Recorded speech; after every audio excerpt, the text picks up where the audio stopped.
देखो भाई, next topic is variation पढ़ रहे थे हम। Variation in the value of gravity. Variation in the value of gravity. तो हमने पढ़ा था what is the change in gravity when you go to the height and what is the change in velocity when you go to the down, है ना, depth. Third one is change in value of gravity due to variation due to rotation of earth, due to rotation of earth. तो हम कहते हैं कि भाई अर्थ जो है, हमारी अर्थ जो है, तो तुम्हें मालूम ही है, इस तरह से एक स्फीयर है, लाइक स्फीयर। हालांकि है elliptical, but for this chapter we take it sphere and it is rotating about its axis with speed omega. You know it और नॉट? ठीक। Then what is the radius? Radius of the sphere is या earth is capital R, है कि नहीं है? That point, जो दो point हैं कोने वाले, दे आर कोल्ड पोल। क्या कहलाते हैं? Poles. And this is called north pole, this is called south pole. ये बात पता है कि नहीं पता है? अर्थ में नॉर्थ और साउथ पोल होते हैं। अपने स्कूल के देखा ना, प्रिंसिपल की जो वो है क्या टेबल, उसके ऊपर रखा रहता है ग्लोब, उसमें ऊपर नीचे जो होता है वो क्या होता है? This is called north pole and south pole. एक लाइन होती है बिल्कुल बीच वाली, that is called equator, that is called equator. ये इक्वेटर होती है जो लाइन घूम के जाती है चारों तरफ से, बिल्कुल बीच से। ठीक। तो अर्थ को ऐसे समझ लिया। अर्थ क्या है? एक बॉल है जो लगातार घूम रही है। इसका वन रोटेशन जो है, one rotation it is 24 hour. The time period of earth कितना है भाई? 24 आवर का मतलब है कि अर्थ जो है वो 24 आवर में एक चक्कर पूरा लगा लेती है। कंप्लीट रिवॉल्यूशन, एक चक्कर हो जाता है इसका। कितना? 24 आवर में। तो we say that the time period of earth is 24 hour. आई नहीं क्या बात समझ में? आ गई? तो हम कहते हैं कि मान लीजिए कि अर्थ घूम रही है, तो अगर तुम किसी भी ऑब्जेक्ट को, है ना, एक बॉल है मान लो, उस बॉल को तुम पानी में ऐसे डाल के उठाओ और उस पानी को, बॉल को उठा के एकदम से ऐसे घुमा दो रोटेशन में, तो उससे पानी बाहर की तरफ जाएगा कि नहीं जाएगा? उड़ता हुआ। बोलो। तो ऐसे ही अर्थ क्योंकि रोटेट कर रही है, तो कोई ऑब्जेक्ट है मान लो यहाँ रखा हुआ है मास m का, उसके लिए बाहर की तरफ उसके ऊपर फोर्स लग रहा होगा कि नहीं लग रहा होगा? लग रहा होगा। तो उसके जो सेंटर की तरफ लगने वाला एट्रैक्टिव फोर्स है, जो सेंटर की तरफ लगने वाला, उसमें कुछ न कुछ कमी आ रही होगी। बोलो। तो मान लीजिए कि कोई ऑब्जेक्ट जो है वो m यहाँ पर रखा हुआ है। बात को ध्यान से समझो। कोई ऑब्जेक्ट m यहाँ पर रखा हुआ है, अर्थ लगातार गोल गोल घूम रही है, रोटेशन कर रही है। ये रेडियस r है, तो ये भी कैपिटल R है। बोलो। और इसका सर्किल बनेगा कहाँ पर? जहाँ पर इसी सर्कुलर मोशन अगर देखना चाहते हो तो वो ऐसे बनेगी वहां। बस उसका अपना सर्किल है कि नहीं है? वहां की रेडियस 1 मिनट के लिए मान लो स्मॉल r है। क्या है? स्मॉल r है। ठीक। तो हम कहते हैं कि मान लीजिए कि एक ऑब्जेक्ट है जिसका मास कितना है भाई? m है। Let there is an object of mass m। कितना मास है उसका? m is at point p, the radius of earth is capital R, mass of earth capital M,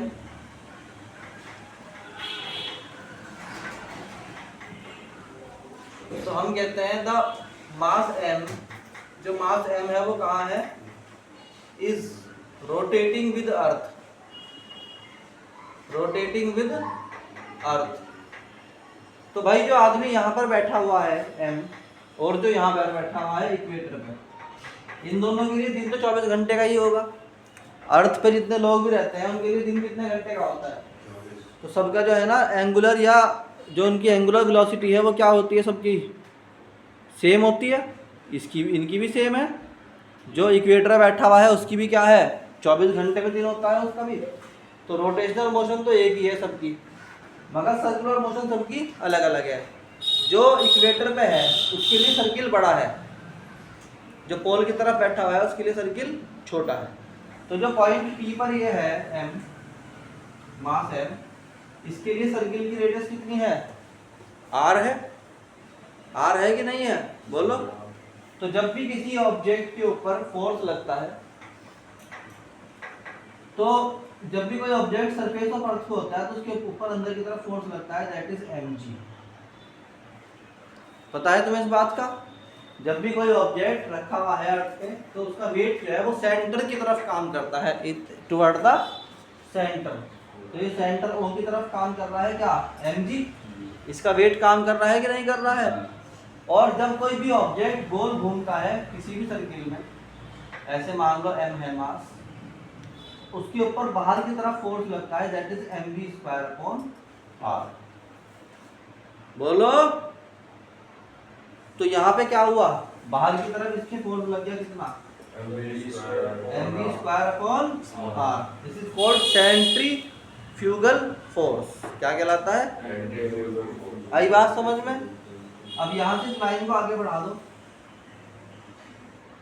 ये हो गया mg, और इस एंगल को बोल दो कि लैम्डा है। कितना है ये एंगल, लैम्डा। तो इसका जो है, अगर ये लैम्डा है तो इसके दो कंपोनेंट बन जाएंगे किसके, mv²/r के। तो इसके साथ कितना, mg²/r cos लैम्डा, और एक ये बन जाएगा mv²/r sin लैम्डा। पता है दो कंपोनेंट बनते हैं, बोलो। अब जो नेट रह गया, अब जो क्या रह गया, नेट रह गया तुम्हारे पास, दैट इज अंदर की तरफ mg, बाहर की तरफ mv²/r cos लैम्डा। एंड तो अब ये देखा ध्यान से कि हम कहते हैं कि भाई एक ऑब्जेक्ट है जो कि सर्कुलर मोशन में है, उसके ऊपर बाहर की तरफ कितना हो गया, mv²/r, अंदर कितना हो गया, mg। तो अब जो फोर्स किसी ऑब्जेक्ट को अंदर की तरफ खींच रही थी ऐसे, उसमें कुछ कमी आ गई, तो हम कहते हैं नेट फोर्स जो है हमारा, नेट फोर्स जो है हमारा वो कितना रह गया, mg डैश। कितना रह गया, mg डैश। तो वी कैन से दैट कि अब जो हमारे पास ऑब्जेक्ट के सेंटर की तरफ लगने वाला फोर्स है, नाउ रोटेटिंग है ना विद अर्थ, एंड एक्सपीरियंस, और एक्सपीरियंस करता है क्या, आउटवर्ड सेंट्रीफ्यूगल फोर्स। कितना, centrifugal force, that is mv²/r। आई बात समझ में। तो इसकी वजह से कमी आ गई ग्रेविटी में, सो वैल्यू ऑफ ग्रेविटी क्या होती है, वैल्यू ऑफ ग्रेविटी डिक्रीज, क्या हो जाती है, डिक्रीज। तो हम कह देंगे नाउ नेट फोर्स, जो नेट फोर्स बचा है that is mg dash equal to mg minus mv²/r cos lambda. उसके हिसाब से उस लाइन में देखो, अंदर की तरफ कितना है mg, बाहर की तरफ कितना है mv²/r cos लैम्डा। बोलो। तो यहाँ सब जगह से m कैंसिल हो गया, and you can also write v equal to r omega. पता है इस बात का, where v is the linear velocity, linear velocity, and r is the radius, and omega is the angular velocity. So G dash equal हो गया G minus D की जगह रख दो omega square upon R into cos lambda. हो गया। अब देखो भाई यहाँ पे तो एज इट इज रहा ना, एक आर से एक R cancel, so we can write G dash equal to ji minus omega square are cos lambda. कोई प्रॉब्लम है यहाँ तक? कोई प्रॉब्लम है भाई? नहीं। अब इसी ट्राइंगल में अगर ये लैम्डा है तो ये भी लैम्डा होगा, बोलो। तो हम कह सकते हैं इसको P है, ये इसको कह दो P Q Q। तो हम कह देंगे इन ट्राइंगल, अगर देखोगे तुम इसको तो ट्राइंगल ऐसे बन रहा है, ये है तुम्हारा P, ये है क्या Q, तो ये कितना है O। तो ये भी ये लैम्डा एंगल बन रहा है, अगर ये लैम्डा है तो ये भी लैम्डा। इस ट्राइंगल में देखो ये तो कैपिटल R है, अर्थ है, और ये कितना है स्मॉल r है, बोलो भाई। तो हम कह देंगे इन ट्राइंगल OQP,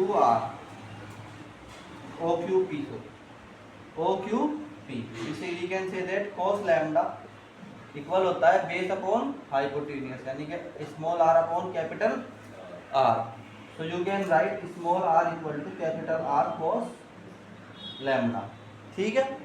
अब यहाँ से उठा के स्मॉल r की वैल्यू इस वाली इक्वेशन में डाल देंगे, तो g डैश बराबर क्या आ जाएगा, g minus omega square r कोस स्क्वायर लैम्डा। यहाँ तक कोई प्रॉब्लम है भाई? बताओ यहाँ पे क्या हुआ। चलो आगे लिख दूंगा मैं इसको, तो जब इसे यहाँ रखेंगे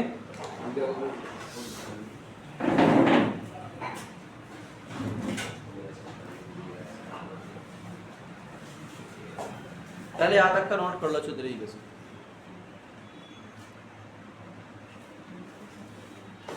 तो अभी जो हम कहते हैं कि भाई अगर हम यहाँ के बाद बढ़ाएंगे आगे लाइन को, तो हम क्या करेंगे, यहाँ पे रख देंगे इसकी वैल्यू, तो आ जाएगा g dash equal to ji minus क्या था भाई omega square r, small r की जगह आ गया आर कोस लैम्डा, एक कोस लैम्डा पहले से है, तो ये हो जाएगा g dash equal to ji minus omega square are cos square lambda.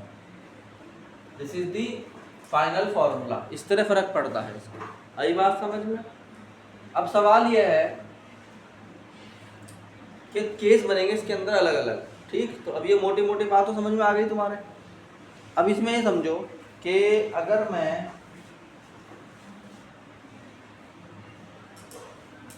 इसे खत्म करके, अब इसमें 3 केस बनाए जाएंगे। कितने केस? यह अर्थ है, यह अर्थ का इक्वेटर है, this is the equator, this is the north pole, this is the south pole, and this is the equator ई। ठीक है, ये तुम्हारा क्या था, की पॉइंट था यहाँ पे।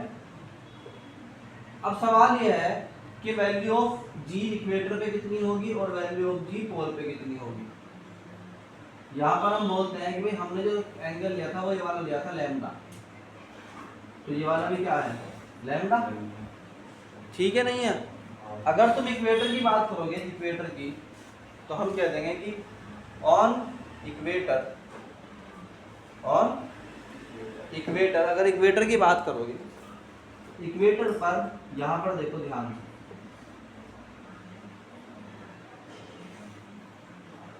इक्वेटर पर जो एंगल है थीटा वो कितना हो जाएगा 0 डिग्री। कितना हो जाएगा 0 डिग्री। तो हम कह सकते हैं लैम्डा बराबर कितना आ गया 0 degree, so it is cos lambda equal to 0 degree जी। तो cos लैम्डा यानी कि cos 0 दैट बिकम 1, जो कि क्या है मैक्सिमम। सो इट इज क्या है वैल्यू ये, तो वैल्यू ऑफ ग्रेविटी जो है वो जी डैश जो है वो क्या होगी g minus omega square r into 1। ये वैल्यू घट रही है इसके अंदर से, जी के अंदर से कोई वैल्यू घटी है, जी के अंदर से कुछ वैल्यू माइनस हुई कि नहीं हुई। जो जी डैश आया वो कितना आया जी माइनस ओमेगा स्क्वायर आर। इसका मतलब जी डैश बराबर जो आया, तो जी में से कुछ वैल्यू कैंसिल हुई कि नहीं हुई। भाई जी की वैल्यू 9.8 होता है कि नहीं होता है? जी। उसमें से कुछ कैंसिल हो रहा है कि नहीं हो रहा है इक्वेटर पे? हो रहा है। हाँ हो रहा। यही तो बात समझा रहा मैं कि कुछ माइनस हो रहा। इसकी वैल्यू 1 भी हो सकती है, 2 भी हो सकती है, 3 भी, वो घटेगा तो कुछ ना कुछ।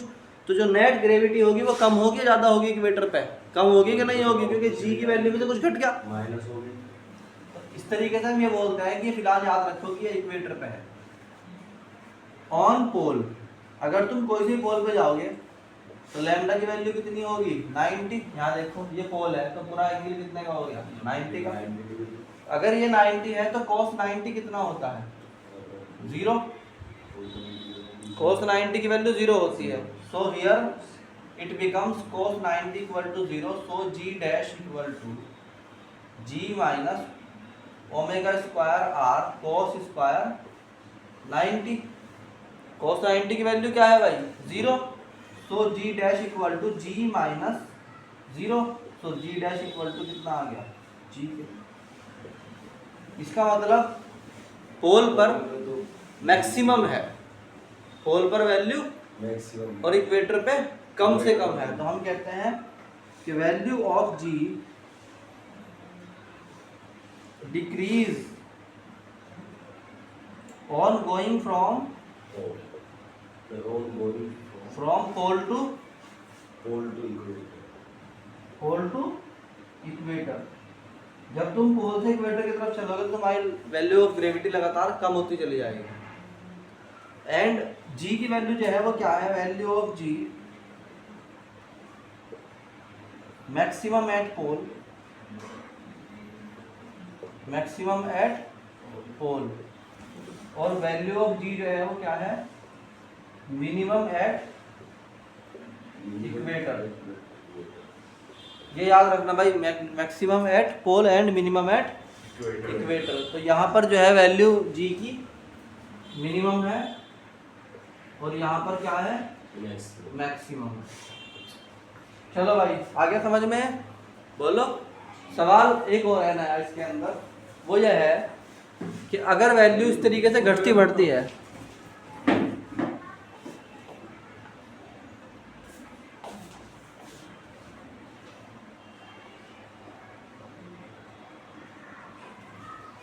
अब वैल्यू अगर g की इस तरह घटती बढ़ती है तो वी कैन से दैट